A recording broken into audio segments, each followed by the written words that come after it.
하나님은 어떤 분이신가? 우리 하나님은 거룩한 분이시다. 우리 하나님은 거룩하신 분이요. 그래서 하나님은 거룩하다는 것은 구별된다는 것을 우리는 잘 기억해야 됩니다. 우리 하나님은 세상의 것과 섞이지 않은 분이에요. 그래서 그분은 완전한 거룩함과 의로움과 생명의 하나님이십니다. 우리 인간은 하나님이 영이시기 때문에 하나님을 볼 수 없습니다. 그래서 많은 사람들은 하나님이 실제한다는 걸 인정치 않고 없다고 생각합니다. 그러나 우리는 과거에는 우리도 그랬었습니다. 그런데 하나님께서 우리를 또 누군가의 수고를 통해서 교회로 불러주고 복음을 듣게 해주셨어요. 그리고 눈에 보이지 않는 하나님이 실존하시는 거룩하신 하나님, 그리고 모든 것을 창조하신 분이신 것을 우리는 성경을 통해서 알게 되었습니다. 하나님은 전능하신 분, 창조주, 그리고 거룩하신 분, 그분이 모든 것을 창조하셨고 또 여섯째 날에 동물과 사람을 창조하셨습니다. 동물과 인간은 비슷한 점이 많습니다. 동물은 말 그대로 움직이는 존재예요. 식물은 서 있고 한 곳에 있기 때문에 식물 식자 서 있는 겁니다. 한 곳에 머뭅니다. 식물이 닿으면 그거 정상이 아닌 거죠. 동물은 움직일 동자 계속 움직이는 게 동물입니다. 그래서 작은 벌레로부터 해서 큰 코끼리나 기린 같은 것도 계속 움직여요. 여섯째 날에 동물은 흙으로 만들었습니다. 또 여섯째 날에 육체는 동물과 같이, 그래서 인간하고 동물은 외향이 비슷한 존재가 있습니다. 원숭이나 침팬지나 이런 것들은 사람과 비슷한 모양이 있어요. 그러나 동물과 달리 인간은 하나님의 형상의 모양대로 지었습니다. 그리고 인간에게는 동물을 지배하고 다스릴 하나님의 지혜도 주시고 능력도 주시고, 그리고 만물의 영장으로 하나님이 이 땅을 다스리는 지배하고 정복하고 다스리라 말씀하셨습니다. 그리고 하나님이 다른 동물과 달리 인간은 그 코에 생기를 불어넣으셔서 영적 존재가 되게 하셨습니다. 동물도 보세요. 동물이나 인간은요, 반드시 필요한 게 뭐냐면 의식주가 필요합니다. 그런데 동물과 인간은 여기서 차이가 나는데 무엇이 차이가 나느냐? 동물에게는 먹을 게 필요합니다. 크고 작은 모든 동물은 먹을 게 필요해요. 그리고 살 곳이 필요합니다. 잘 곳이 필요해요. 그래서 예수님께서 이 땅에 공생의 기간에도 여우도 굴이 있고 공중에 나는 새도 깃들 집이 있지만 인자는 쉴 곳이 없어요. 근데 이와 같이 동물이나 인간은 공통되게 먹을 것이 꼭 필요합니다. 그리고 잘 곳이 필요해요. 그런데 동물과 인간의 차이점은 뭐냐면 동물에게는 옷이 필요하지 않습니다. 하나님이 처음부터 그렇게 만드셨어요. 그래서 동물은요, 그 태어난 모습 그대로 옷이 필요 없이 그 몸으로 사는 거예요. 그런데 동물과 달리 인간은 옷이 필요합니다. 이게 동물과 인간의 차이점이에요. 인간은 영적 존재예요. 또 인간은 인격적인 존재예요. 또 인간은 동물과 달리 양심을 가지고 있고 인간은 동물과 다른 차이점이 있습니다. 그런데 하나님은 인간에게 동물을 지배하고 정복하고 다스리고 이 모든 만물을 하나님을 대신해서 청지기와 같이 다스리게 하셨습니다. 신기하지 않습니까? 호랑이나 사자는 인간보다 힘도 세고 빠른데 인간이 동물을 다스리는 거예요. 코끼리 같은 거는 서커스단 같은 데 가면 코끼리가 재롱을 부립니다. 동물을 다스리게 해주신 거예요. 창세기부터 하나님께서 만물을 다스리는 권세를 하나님의 사람에게 주었기 때문에 그렇습니다. 그런데 하나님께서 인간에게 영적 존재인, 인간은 육체는 동물같이 흙으로 지어졌고 끊임없이 음식을 먹고 쉴 곳이 필요하지만 이 옷이 필요한 특별한 존재예요. 그런데 하나님께서 인간에게 선악과를 명하셨습니다. 선악과는 우리 하나님이 인간에게 주신 가장 중요한 그 영혼이 보존받는 그 선악과 계명을 지킬 때, 하나님의 말씀을 지킬 때 인간은 죽음이 들어오질 않았습니다. 그런데 사단 마귀에게 속아서 인류의 대표인 아담, 어떤 분들은 아담 할아버지만 범죄한 줄 아는데 아담 안에서 온 인류가 같이 범했다는 게 성경의 진단이에요. 저와 여러분들은 아담의 후손으로 아담의 그 영적 상태를 그대로 물려받았기 때문에 아담이 범죄할 때 우리도 그 안에서 함께 범죄한 거예요. 그것이 인간의 본성이 된 겁니다. 그래서 아담의 범죄로 말미암아 죄가 들어오고, 죄로 말미암아 의로우신 하나님, 거룩하신 하나님, 생명의 근원 되신 하나님과 분리된 것이 인간의 오늘까지의 형편입니다. 그래서 아담의 범죄 이후에 인간은 죄악 가운데 무엇이 죽어있느냐? 영적으로 죽어있다 이거예요. 영이 죽어있다. 그래서 영이 없으면 차라리, 동물은 영이 없기 때문에 육체가 마감되면 내세가 없습니다. 그러나 인간은 성경이 정확히 얘기하는 거예요. 이 생기로 지어진 그 영적 존재는 육체가 마감돼도 계속 영생 아니면 영벌로 가는 길이 다르다는 겁니다. 그래서 우리는 교회 와서 하나님의 말씀을 듣고 인간이 어떤 존재인가를 성경을 통해서 알게 된 거예요. 우리가 교회 오기 전에는 세상의 상식, 세상의 과학적인 지식, 이치를 따라서 살았습니다. 그것으로는 인간이 어디서 왔는지 정확히 알 수가 없어요. 과학자들은 인간이 진화되었다 하지만 성경은 그것과 전혀 다르게 인간은 하나님으로부터 시작되었다. 이게 성경의 정확한 진리입니다. 근데 인간이 죄를 범함으로 말미암아 영적으로 죽어있다. 그래서 의로우신 하나님, 생명이신 하나님, 거룩하신 하나님과 분리되어 있는, 그래서 아담 이후에 의인은 한 사람도 없다는 것. 그래서 에베소서 2장 1절에 뭐라 하냐면은 허물과 죄로 말미암아 죽어있다. 과거에는 우리도 죽어 있었습니다. 그래서 아담 이후에 모든 사람이 영적으로는, 육체는 건강해서 끊임없이 어떤 움직이고 자녀도 낳고 또 여러 가지 경제활동, 사회활동을 할 수 있지만 영적으로는 하나님과 분리되어 있다. 끊어져 있다. 그래서 의로우신 하나님에게서 끊어져서 죄악 가운데 또 보이지 않지만 이 하나님과 우리 사이를 이간질하는 사단 마귀에게, 그래서 에베소서 2장에 정확히 나와 있습니다. 과거에는 우리도 그 허물과 죄로 죽어 있었고 또 세상의 풍속을 따라서 살았고 지금도 불순종의 아들들 가운데 역사하는 그 영을 쫓아서 살았다. 우리가 아담 이후에 이렇게 영적으로 죽어서 영이 죽은 채로 살고 있는 겁니다. 그래서 육체가 전부인 줄 알고 육신대로 살다가 육체가 마감되는 후에 그 영혼이 영원한 멸망에 들어갈 수밖에 없는 것이 인간의 형편인 거예요. 그런데 아담이 범죄한 후에 제일 먼저 인간에게 죄가 들어온 후에, 영이 죽은 후에 제일 먼저 인간의 어떤 상태가 어떠냐면 부끄러움이 들어온 거예요. 그 전까지는 아담과 하와가 벗었으나 부끄러운 줄 몰랐습니다. 왜냐하면 죄가 없었기 때문에. 그런데 죄가 들어오니까 가장 먼저 발견되는 게 뭐냐면 내가 벌거벗었구나.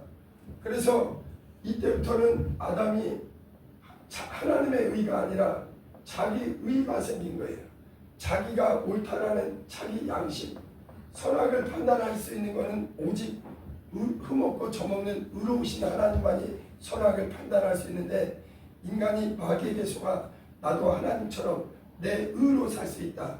하나님 없이 내 임의로 살 수 있다. 내 양심대로 살 수 있다. 착각하게 된 거예요. 그래서 결국은 인간은 영적으로 죽은 상태로 오늘까지 살아가고 있습니다. 그런데 하나님께서 우리를 불러주셔서 이 말씀의 빛 가운데서 우리가 어둠 속에 있었구나. 영적으로 사단 마귀에게 속았구나. 죄악 가운데 출생해서 살았구나. 육신대로 살면 반드시 육체의 마감 후에 영원한 심판을 면할 수 없구나. 이 심판을 면하기 위해서 하나님이 우리에게 회개할 기회를 주셨구나. 예수 공로를 받아들이고 은혜 받을 기회를 주셨구나. 이걸 알게 된 겁니다. 인간이 범죄한 후에 제일 먼저 하는 모습이 뭐냐면 무화과로 자기 옷을 만들어서 하나님을 숨어버립니다. 창세기 3장을 한번 보겠습니다.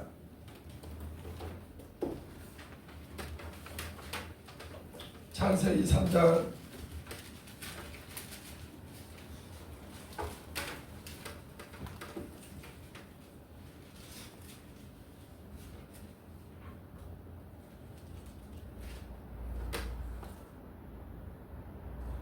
창세기 3장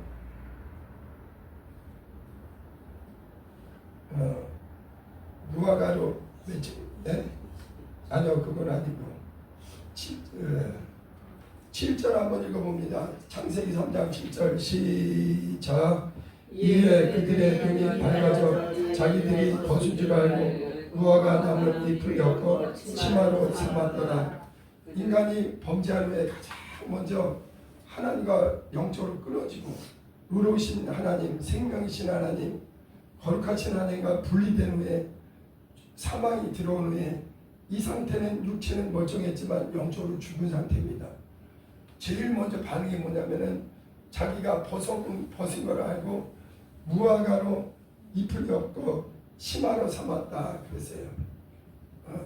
무화과는 이 식물인데 이거는 뭐냐면은 자기의 수치를 가리기 위해서 자기의 인간이 스스로 자기 죄를 해결해 보려는 인간의 노력입니다. 이거는 오늘날도요 세상에 종교가 많습니다. 그러나 세상에 어떤 종교나 어떤 도덕이나 어떤 것으로도 인간에게 들어온 이 원죄를 가릴 수가 없어요. 그리고 이 무화과 잎은 인간이 스스로 하나님 앞에 의롭게 되려는 인간의 노력입니다. 그러나 인간의 의로는 하나님의 의에 이르지 못합니다. 거룩하신 하나님과 영광에 이르지 못해요.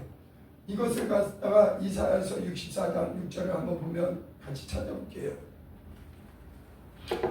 이사야서 64장 6절을 보세요.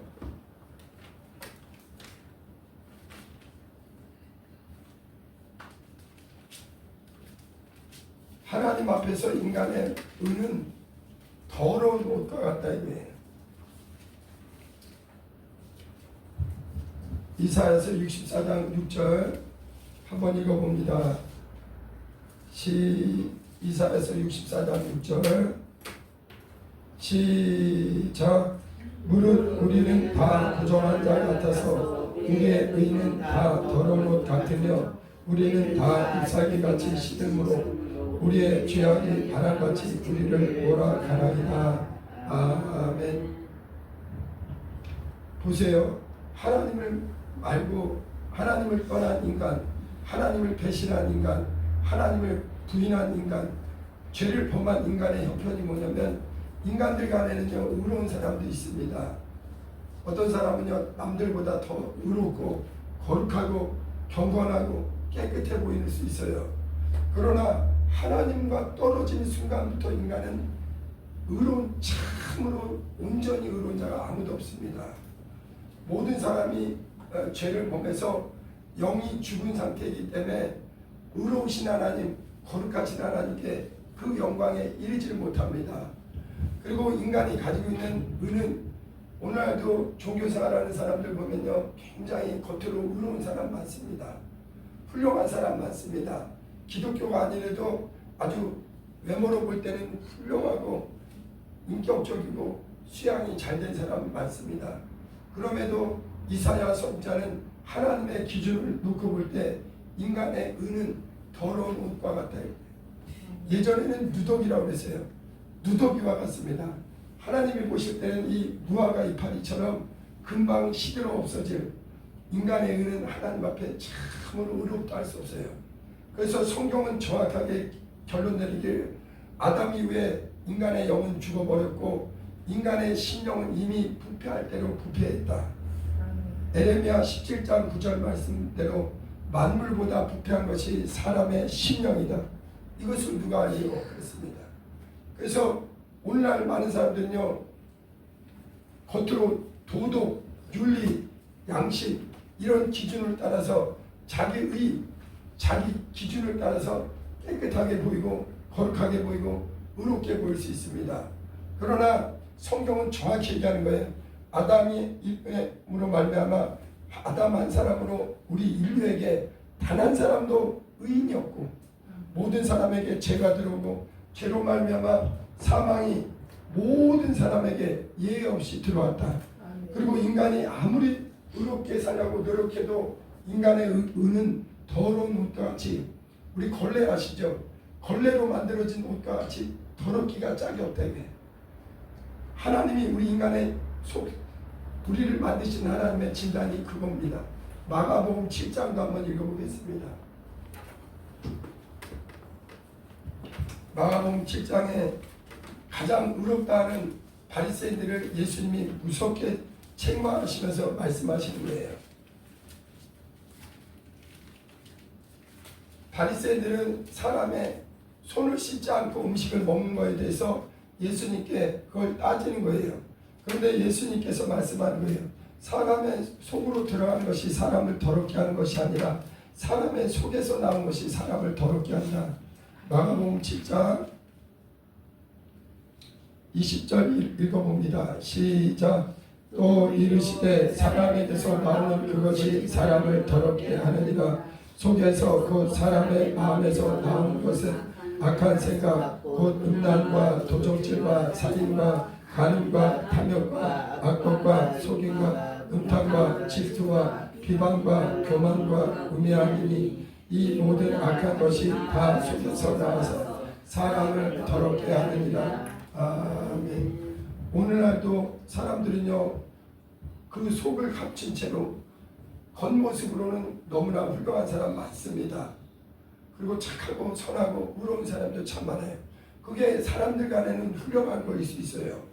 그러나 성경의 진단은 아담 이후에 의인은 없다. 영적으로 다 하나님께 의로우신 하나님께 분리되어서 죄를 범한 영혼은 죽고 심령 안에서 나오는 것은 음란과 악독과 더러운 것들, 이게 우리 안에 다 있다는 거예요. 겉모습은 멀쩡하지만 하나님은 우리 겉만 아니라 속을 지으셨기 때문에 우리 하나님 앞에는 누구도 의롭다 할 사람이 아무도 없는 거예요. 하나님은 이렇게 무화과 대신에 하나님이 다른 옷을 입혀줘요. 인간은 옷을 입어야 되는 존재이기 때문에 이제 최초의 인간의 옷은 무화과였는데 자기 의로 자기의 수치를 가리려 하는데 자기 죄악을 없애려 하는데 그걸 그렇게 해서 가려지지 않고 창세기 3장 21절을 한번 보세요. 하나님께서 무화과는 그 수치를 완전히 가릴 수 없고 창세기 3장 21절을 보세요.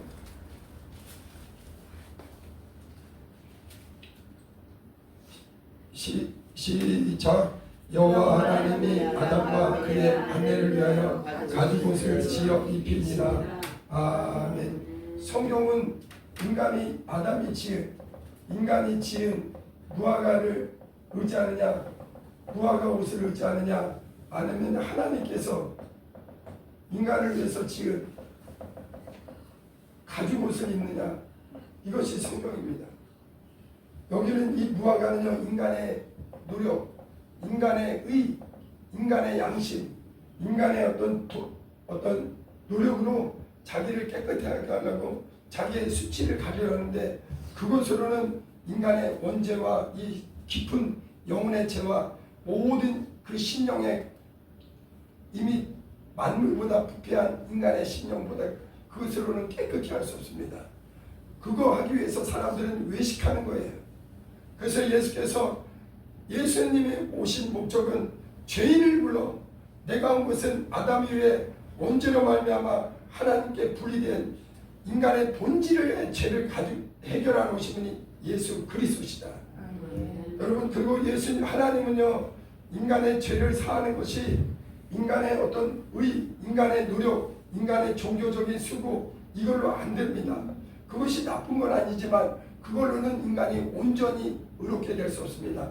예수 오시기 전에도 세상에는 종교가 많고 이 세상 마감될 때까지 종교는 사라지지 않습니다. 그러나 인간의 의로는 하나님의 의에 이르지 못합니다. 그래서 하나님께서 가죽옷을 친히 하나님께서 누구를 위해서 준비하느냐? 죄범한 인간을 위해서 가죽옷을 입혀주시는 거예요. 다시 한번 창세기 3장 21절을 읽어봅니다.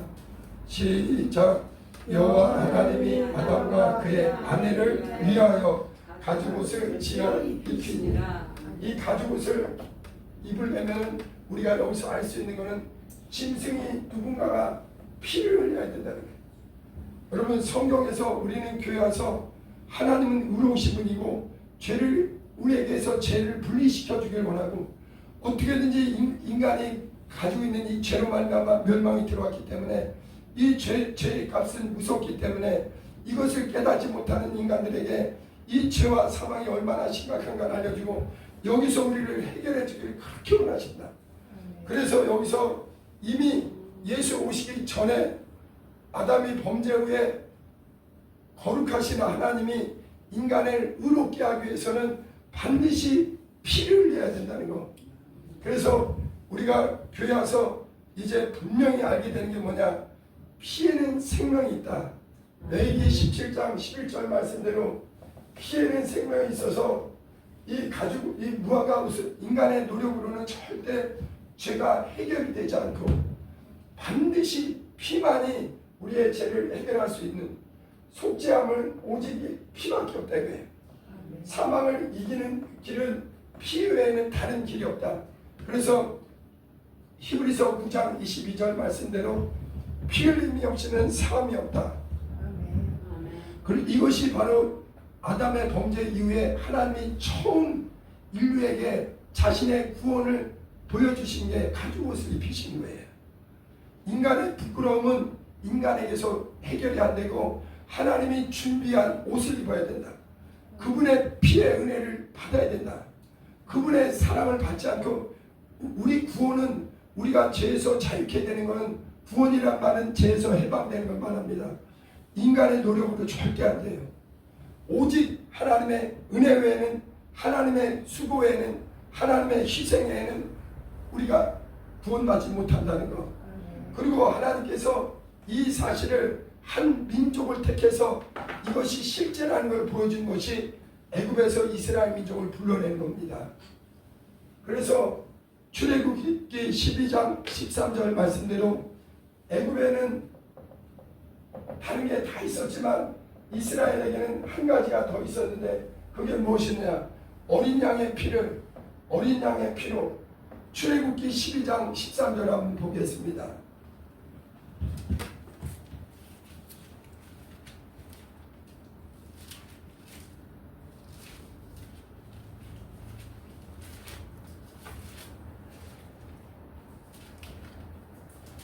출애굽기 12장 13절 같이 한번 읽어보겠습니다. 시작. 내가 애굽 땅을 칠 때 그 피가 너희가 사는 집에 있어서 너희를 위하여 표적이 될지라. 내가 피를 볼 때 너희를 넘어가리니 재앙이 너희에게 내려 멸하지 아니하리라. 하나님께서 가죽옷을 지어 입히시고 짐승의 피를 흘려서 우리의 허물을, 우리의 죄악을 덮어주시고 우리를 용서하시기로 마음을 정하신 주님이 우리 애굽에서 이스라엘 민족을 불러낼 때 어린 양의 피를 그 가정에 발린 가정마다 피가 우리를 사망이 그 가정에 이르지 않도록, 재앙이 임하지 않도록, 그래서 이 6월절 양의 피로 이스라엘이 애굽에서 나와 가나안을 찾아간 것이 이 구약의 이야기입니다.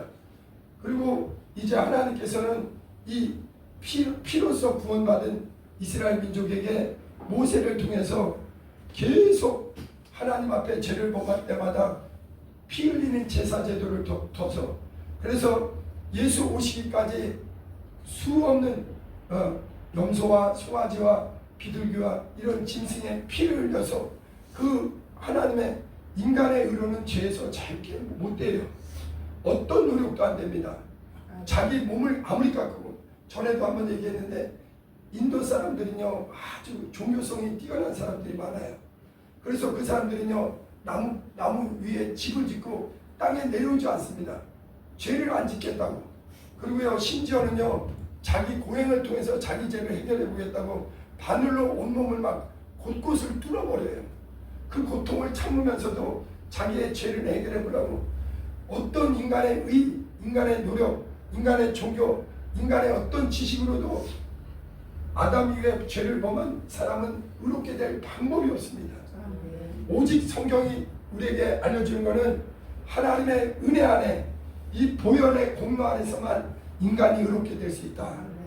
그리고 이것이 실상이 된 것이 무엇이냐? 구약의 선지자들의 예언대로 하나님과 우리 사이를 연결해줄 유일한 구원자로 메시아가 오는데 그분이 무엇을 했느냐? 예수께서 십자가에서 물과 피를 쏟아주실 것이다.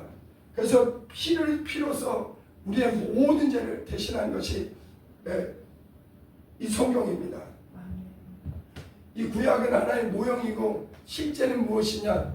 하나님의 아들이 완전한 사람으로 오셔서 우리의 모든 아담 이후의 모든 사람의 죄악을 그가 친히 담당하시고 그가 십자가에서 죽으심으로 우리를 죄에서 완전히 깨끗게 하는 길은 오직 흠없고 점없는 어린 양 같은 예수의 피밖에 없다. 아멘. 그래서 베드로전서 1장 18, 19절에 너희가 알거니와 너희 조상의 유전한 망령된 행실에서 구속된 것은 은이나 금같이 없어질 것으로 한 것이 아니요 오직 흠없고 점없는 어린 양 같은 그리스도 예수의 보배로운 피다. 아멘. 이 피는 유일하신 참 하나님이 그 아들을 통해서 피 흘림이 없이는 삶이 없습니다.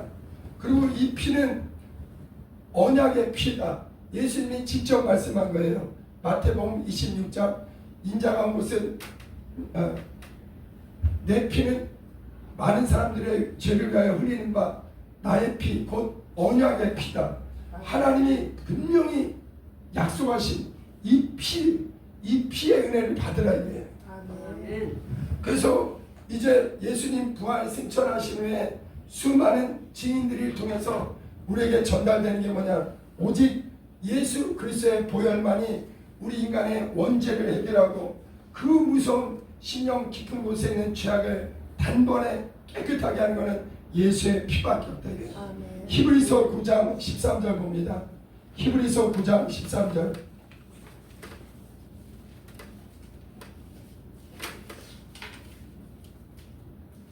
히브리서 9장 13절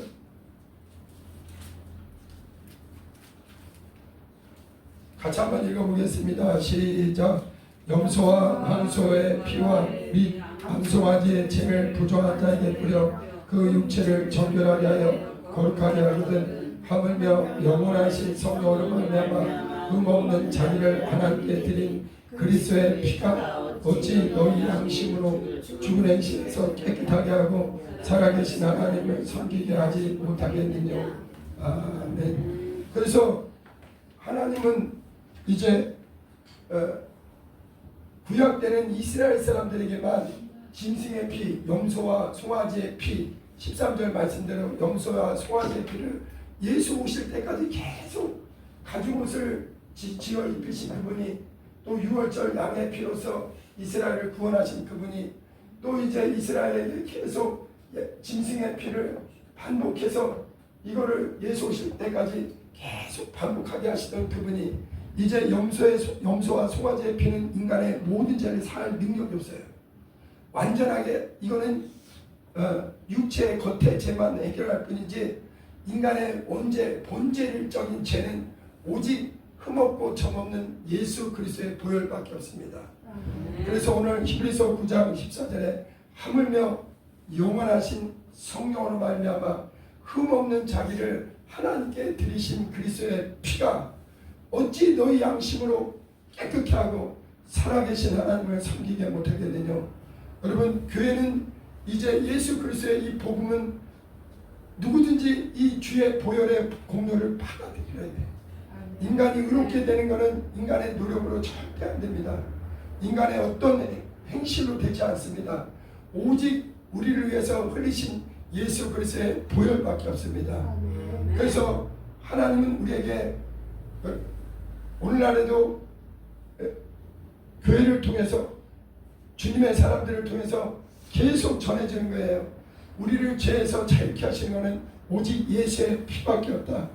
우리의 허물과 죄로 죽었던 우리 영혼을 살리고 우리의 심령이 이 추하고 더러운 심령을 정결케 하는 것도 예수의 피뿐이다. 예수의 피는 하나님의 아들의 유일하신 하나님. 예수님도 목숨이 둘 있지 않습니다. 완전한 사람을 오셔서 그분도 이 고난의 이 보혈을 흘려서 온 인류의 죄악을 그가 친히 담당하셨다. 그리고 이제 성경은 무엇이냐? 지금이 은혜 받을 기회다. 너희가 이 복음을 듣거든 마음을 열고 지금이 구원의 날이다. 우리를 죄에서 자유케 하는 것도 예수의 피요, 우리를 하나님의 자녀로 거듭나게 하는 것도 예수의 피의 은혜예요. 이 은혜 받을 기회를 놓쳐서는 안 된다. 아마 우리 젊은 사람들은 특별히 그럴 것 같아요. 이 세상 문화가 많고 즐길 게 많은데 교회는 따분하다 오해하는 사람 많습니다. 마음이 아직도 그 사람들이 복음을 듣지를 못해서 그래. 지금이 은혜 받을 기회입니다. 지금이 뜨겁게 회개할 기회예요. 여러분, 육체는 반드시 마감이 있어요. 그때 이제 영광의 하늘에는, 거룩한 하늘에는 이 피로써 정결케 되지 않은 불의한 자는 절대 못 들어갑니다. 하나님의 나라는 거룩한 나라예요. 영광의 나라입니다. 의로운 나라입니다. 거기는 절대 죄인이 들어갈 수 없기 때문에, 그래서 예수 오셔서 제일 먼저 하신 말씀이 회개하라, 천국이 가까우니라. 내가 온 것은 의인을 부르러 온 게 아니라 자기가 죄인인 걸 받아들이고 자기가 죄인인 걸 시인하고 네 죄를 위해서 내가 피를 흘렸으니 너는 피 흘렸으니 너는 내 피를 받아 마시고 이 피의 생명, 이 피의 은혜로 너는 죄에서 자유하라. 다시는 멸망하지 않도록 오직 이 은혜를 받을 기회를 우리에게 허락하신 거예요. 저는 20대 때 처음 교회 와서 복음을 듣고 이제 하나님 말씀을 전도자들을 통해서 들은 다음에 성령으로 이 말씀을 그대로 믿으니 그대로 이 보혈의 은혜가 제 것이 되었습니다. 살아계신 하나님은 지금도 사모하는 자에게, 겸손한 자에게, 회개하는 자에게 그 피의 은혜가 그 사람 것이 되게 합니다. 베드로가 받은 은혜가 뭐냐? 예수의 피가 나를 죄에서 깨끗게 했다. 여러분, 인간은 아무도 의로운 사람이 없어요. 오히려 인간의 육체는요, 끊임없이 죄가 미움과 시기와 질투와 모든 음란과 도적질과 살인과 겉모습 옷을 입고 있다 뿐이지 우리 사람의 속을 감찰하시는 하나님 앞에 의롭다 할 사람은 아무도 없습니다. 어떤 사람은 나는 행위를 범하지 않았습니다. 네 마음으로 품은 죄도 하나님 앞에는 더럽고 추하기가 한량없다. 그래서 우리는 사는 방법이 뭐냐? 흠없고 점없는 어린 양 같은 예수의 피를, 이것이 선택은 여러분이 하는 겁니다. 하나님은 절대 강요하지 않아요. 그 사람이 예수를 택할 수도 있고 끝끝내 하나님의 말씀을 거역할 수도 있습니다. 지금이 은혜 받을 기회예요. 예수의 보혈의 은혜를 뜨겁게 받은 사람은 그 사람은 성령이 지십니다. 그리고 또 중요한 게 있습니다. 오늘 요한계시록 7장 한번 보겠습니다. 요한계시록은 우리가 잘 알듯이 사도 요한이 하나님의 감동을 따라서 장차 이루어질 것에 대해서 계시해 준 겁니다. 그리고 이 계시는 더하거나 빼서는 안 되는, 성경 전체가 그렇지만 절대적인 권위가 있기 때문에 말씀을 잘 겸손히 받아들여야 돼요. 요한계시록 7장 9절 한번 읽어봅니다. 시작. 이 일 후에 내가 보니 각 나라와 족속과 백성과 방언에서 아무도 능히 셀 수 없는 큰 무리가 나와 흰 옷을 입고 손에 종려 가지를 들고 보좌과 어린 양 앞에 서서 보세요. 사도 요한이 이제 장차 이루어질 환상을 보는데 하나님의 계시로 장차 이루어질 걸 보는데 14만 4천의 이스라엘 사람들의 이스라엘 지파 중에 14만 4천이 또 먼저 하나님의 그 인침을 받고 그 후에 이 일 후에 내가 보니 각 나라와 족속과 백성과 방언에서 아무도 능히 셀 수 없는 큰 무리가 나왔다는 거예요. 그래서 이제 이 요한계시록의 14만 4천이라든가 이런 거에 대해서는 의견이 분분합니다. 근데 우리가 확실한 건 뭐냐면 제일 예수의 보혈의 피로 깨끗함 받은 사람은 하나님의 흰옷을 입혀주신다는 거. 여러분 사람은요 태어나서 옷을 제일 중요한 옷을 이거는 제가 생각하는 거예요. 엄마 뱃속에 사람이 몸을 입고 태어나면요 동물과 달리 옷을 입어요. 제일 먼저 입는 옷이 베네저고리죠. 베네저고리. 우리 정은영네도 권사님이 준비했을 거예요. 엄마가 준비했을 거예요. 아기 때 제일 먼저 입는 옷이 베네저고리. 그래갖고 우리 아이 것도 지금 어딘가 농에 있을 것 같아요. 어린 시절에 그 옷이 기억나서 베네저고리 입고 살아가면서 수없이 옷을 갈아입지만 제일 인생 중에 제일 이쁜 옷을 입을 때가 언제냐면 결혼 때입니다. 그래서 있잖아요. 동양이나 서양이나 결혼식 때는 왕처럼 왕비처럼 옷을 제일 화려하게 입는 거예요. 그날 입는 옷이 그 사람이 살아가는 날 중에 제일 최고로 왕과 왕비같이 대우받는. 그래서 이 옷이 결혼식 때 제일 비싼 옷을 입습니다. 그리고 또 다른 옷을 따라 육체가 마음되면 수의를 입고 가는 거예요. 어떤 사람은 이걸 비싼 옷 입으면 좋은 데로 갈지 않는데 그걸로 결정이 안 됩니다. 근데 성경은 무엇이냐? 인간은 지금이 은혜 받을 때요. 너의 죄를 위해서 피 흘리신 이 십자가 보혈의 은혜를 받은 자에게는 예수 그리스도의 보배 피를 꼭 정결케 된 옷은 이 옷은 실제입니다. 흰 옷을 입고 나온다 이거예요. 흰 옷. 네. 그래서 우리는요 하나님이 입혀주시는 의의 옷이에요. 우리를 의롭다 하시는 분, 너는 내 아들의 피로 산 내 자녀다. 여러분 우리는 하나님 앞에 원래 감히 설 수 없는 하나님을 배신한 마귀에게 속은 영적으로 무섭게 타락한 자들이었어요. 그러나 하나님이 우리를 이처럼 사랑하사 그 아들의 피를 흘려주시고 우리에게 누구든지 그 피를 받아 마시는 자, 그 은혜 안에 들어온 자에게 이제 흰 옷을 입혀주신다는 거. 우리는 이제 가죽 옷을 입혀주신 것처럼 우리는 이제 은혜 안에 사는 자, 의롭게 된 자, 하나님 앞에 깨끗게 된 자. 흰 옷은 무엇이냐? 깨끗한 의의 세마포를 말하는 거예요. 그래서 우리는 저는 이렇게 보는 거예요. 성경을 통해서 저 사람이 아무리 세상에서 이쁜 옷을 입고 좋은 옷을 입었어도 그거는 세상에서는 이쁜 옷이에요. 그 옷을 입고 영광의 하늘에는 못 들어갑니다. 하늘에는요 혼인잔치에 누가 들어갈 수 있냐? 신부의 예복을 입어야 돼요. 그러기 위해서 하나님은 우리의 모든 죄악을 씻어주시는 보혈을 흘려주시고 이 보배 피를 받아들인 자를 의롭다 하시고 흰옷을 입은 자들이다 이거예요. 다시 한번 9절을 다시 한번 읽어봅니다. 시작. 이 후에 내가 보니 각 나라와 족속과 백성과 방언에서 아무도 능히 셀 수 없는 큰 무리가 나와 흰옷을 입고 손에 종려가지를 들고 보좌 앞과 어린 양 앞에 서서. 예전에 다미성교회하고 예수님 재림한다고 1992년도인가 10월 28일 날 그랬고 그 사람들이요 흰옷을 아주 드레스같이 흰옷, 한복도 흰옷, 남자들도 흰 양복, 그런 옷은 사람이 지은 옷은 안 돼요. 오직 흠없고 점없는 예수 그리스도의 보배 피를 마신 자들이 하나님이 그 영혼에 입혀주시는 의의 옷, 거룩한 옷, 이거는 실제입니다. 그래서 성경은 계속해서 하나님이 입혀주시는 거룩한 의의 세마포를 입으라. 그리고 이 의의 세마포라는 건 뭐냐? 요한계시록 19장 8절에는 성도의 오르는 실이다 이게. 여기 요한계시록 19장 8절도 봅니다.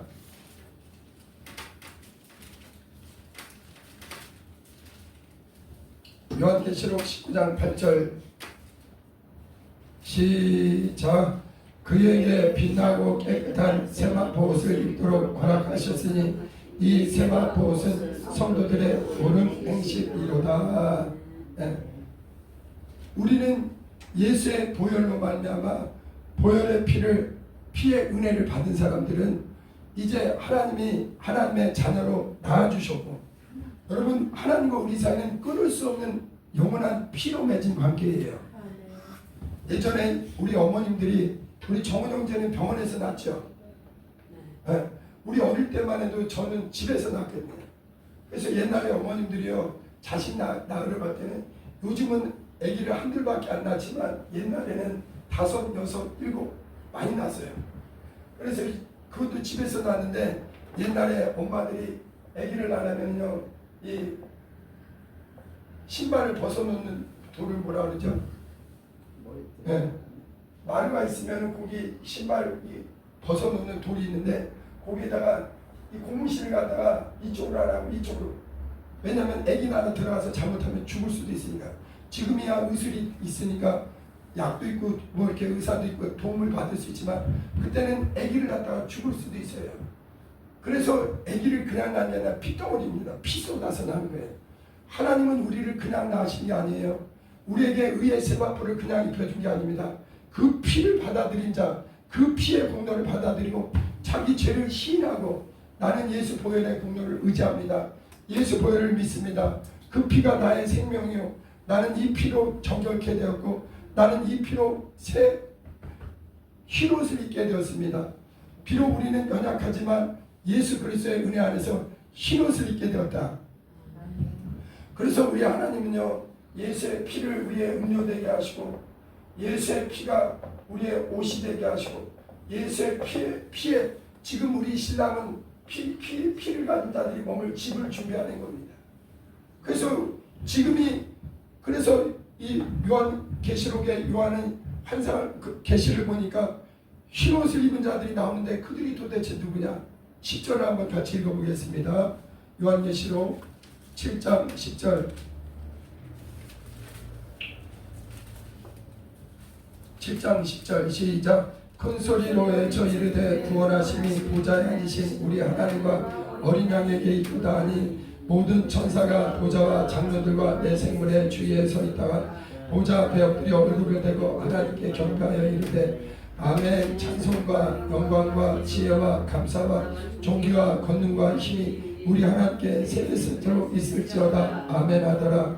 장로 중 하나가 응답하여 나에게 이르되 이 흰옷 입은 자들이 누구며 또 어디서 왔느냐? 내가 말하기를 내 주여 당신이 아시나이다 하니, 그가 나에게 이르되 이는 큰 환난에서 나오는 자들인데 어린 양의 피에 그 옷을 씻어 희게 하였느니라. 아멘. 우리는 이제 천국에는 어떤 옷을 입고 들어가느냐? 예수의 피로 정결케 된 흰옷을 입고 들어가는 거예요. 그리고 이제 회개하고 보혈의 은혜를 받은 사람, 하나님의 이 끊을 수 없는 여러분 육의 부모도 피로 맺은 관계인데, 하나님과 우리와의 관계는 그 아들의 피로, 거룩하신 피로, 완전하신 피로 맺은 관계예요. 하나님은 그래서 우리에게서 그 아들의 피를 볼 때 우리를 기뻐하시는 겁니다. 여러분 예수님은요 십자가를 치실 때 마지막 속옷까지, 겉옷은 그 병사들이 가져가고 또 속옷까지 제비 뽑는다고 요한복음 19장에 말하는 거예요. 근데 이 속옷이라는 단어가요 구약의 가죽옷이라는 단어랑 똑같습니다. 이 속옷은 예수님은 우리를 위해서 마지막 속옷까지 벗고, 예수님은 십자가에 벌거벗은 채로 다니셨어요. 인간의 부끄러움을 가리는 거는요 인간의 노력으로 안 됩니다. 인간의 공로로 안 됩니다. 오직 흠없고 점없는 완전하신 하나님의 아들 예수의 피의 공로밖에 없어요. 그래서 히브리서 12장 2절에도 믿음의 주요 온전케 하시는 예수를 바라보자. 저는 그 앞에 있는 즐거움을 참으사 부끄러움을 개의치 아니하시더니. 여러분 엄마들은요 자식이 배고프면요 길가에서라도, 요즘은 그렇지 않지만 길가에서도 젖을 먹였어요. 우리 어릴 때만 해도. 그래서 엄마들이요 길가에서 아기가 울면 젖을 먹였어요. 부끄럽지 않은 거예요. 평상시에는 부끄럽지 않아요. 예수 그리스도는 원래 우리가 달려야 될 십자가, 우리가 벌거벗고 수치와 부끄러움과 모멸과 저주를 당해야 되는 그 십자가를 그가 친히 담당하셨습니다. 이것이, 그리고 주님은 우리에게 누구든지 그 피의 은혜 안에, 이것이 기회입니다. 언제까지 기회 있지 않아요. 어떤 사람은 끝끝내 육체가 마감되기 전까지도 예수 보혈을 받아들이지 않는 사람, 이 사람이 참으로 안타까운 거예요. 육체가 마감되면 그 사람을 위해서는 준비된 의의 나라가 없습니다. 오직 피의 은혜를 받은 사람, 피로써 거듭난 사람, 진리의 말씀으로 양육받는 사람, 성령으로 인침받는 사람, 그 사람은 주님 오시는 날에 거룩한 어린 양의 혼인잔치에 기쁨으로 흰옷을 입고 들어가는 거예요. 내 옷이 아닙니다. 사람들이 손으로 만든 흰옷은 영광에 못 들어갑니다. 오직 나의 공로, 나의 자랑, 예수 그리스도, 그분의 보혈의 공로로만 우리가 영광에 들어가는 거예요. 우리 같이 찬양합니다.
우리 주님은 반드시 속히 오십니다. 불의를 한 자는 계속 불의하고 더러운 자는 계속 더럽고 의를 행한 자는 의를 행하고 자기 두루마리를 빠는 자가 복이 있다고 그랬습니다. 우리는 보혈의 은혜 안에 구원받았으니 보혈의 은혜 안에 성령 충만 계속 유지해서 주님 오신 날에 흰옷 입고 주님 앞에 기쁨으로 서도록, 사대교회에 계시록 3장 4절 5절에 사대교회에 옷을 더럽히지 않은 자가 있으니 흰옷을 입고 다니는 자들이요, 그 이기는 자들에게는 흰옷을 입히고 생명나무에 참여하는 기회를 주십니다.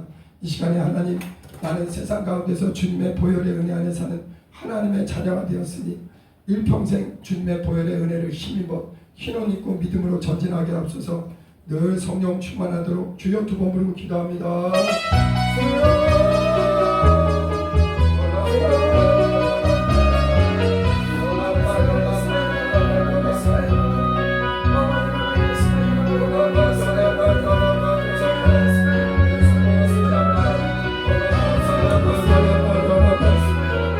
주님의 보혈을 따릅니다. 지금이 기회입니다. 지금이 은혜 받는 기회요, 하나님을 가까이 할 기회입니다. 구원의 주님, 생명의 주님, 은혜의 주님, 아버지 기회를 놓치지 않도록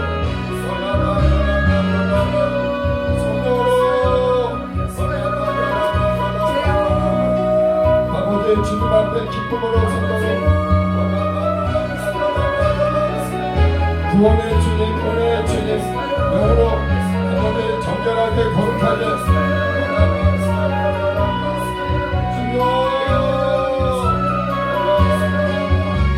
예수의 보혈 능력이 있습니다. 예수의 보혈의 은혜 안에 견고하게 믿음으로 살도록 성령으로 기름 부어주세요. 아버지 주님이 오시는 날에 아버지의 혼인잔치가 머지않았으니 무시로 기도하며 늘 은혜 안에 복음 안에 믿음으로 전진하도록 넉넉히 영적 싸움에 승리하고 아버지와 끝까지 견디는 믿음의 역사를 내도록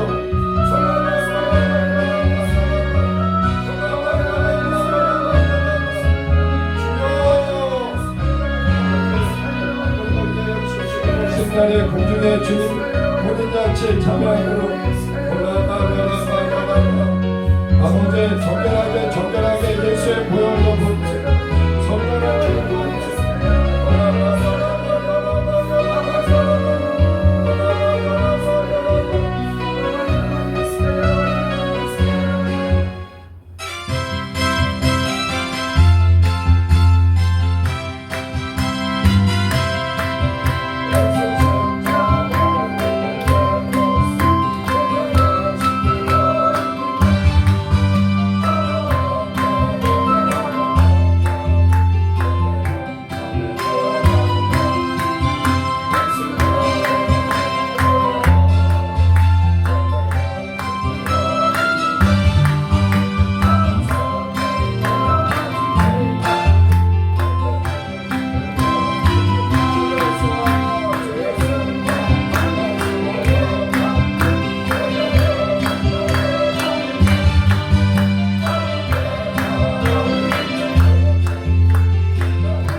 우리 또 예배하는 하나님의 자녀들에게 날마다 예수의 보혈도 부어주시고 평생에 주님 앞에 예수의 보혈의 은혜를 늘 감사하며 보혈의 은혜 안에 살게 도와 주시옵소서.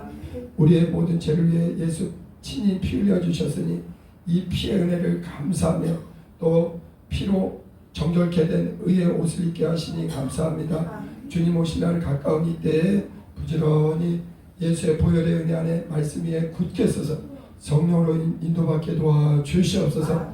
영적으로 육적으로 방해하는 원수마귀 더러운 귀신들은 싹 떠나게 도와 주시옵소서. 육체의 모든 질병이 싹 떠나게 도와 주시옵소서.